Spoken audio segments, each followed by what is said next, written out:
கிச்சனில் பிரண்டை துவையல் எப்படி பண்ணுறதுன்னு பார்க்கலாம் வாங்க. தேவையான பொருட்களும் பிரண்டை வந்து மோரில் கழுவி வச்சுருக்குறாங்க. ஏன்னாக்கா இது நம்பிச்சில் அரிப்பு ஜாஸ்தியாகுங்க. மோரில் கழுவி வச்சுருக்குறாங்க.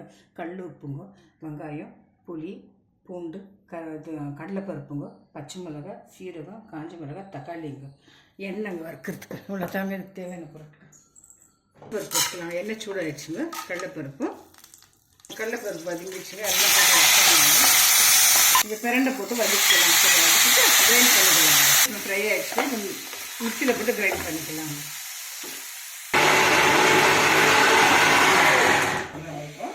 பிரண்டை சட்னி ரொம்ப நல்லாயிருக்கும். இது ராகி தோசை நீங்களே ட்ரை. பிரண்டை சட்னி ரெடி ஆகிடுச்சுங்க ஃப்ரெண்ட்ஸ். இது வந்து இந்த கோல்டுக்கு வந்து ரொம்ப நல்லா இருக்காங்க. இந்த வெதருக்கு நரம்புக்கெல்லாம் நல்லதுங்க. அதுக்கு இந்த ராகி தோசை இன்னும் டேஸ்ட்டாக இருக்குங்க. நீங்களும் ட்ரை பண்ணுங்கள் ஃப்ரெண்ட்ஸ். ராகி தோசை பிரண்டை chutney healthy breakfast. Thank you for வாட்சிங் ஃப்ரெண்ட்ஸ்.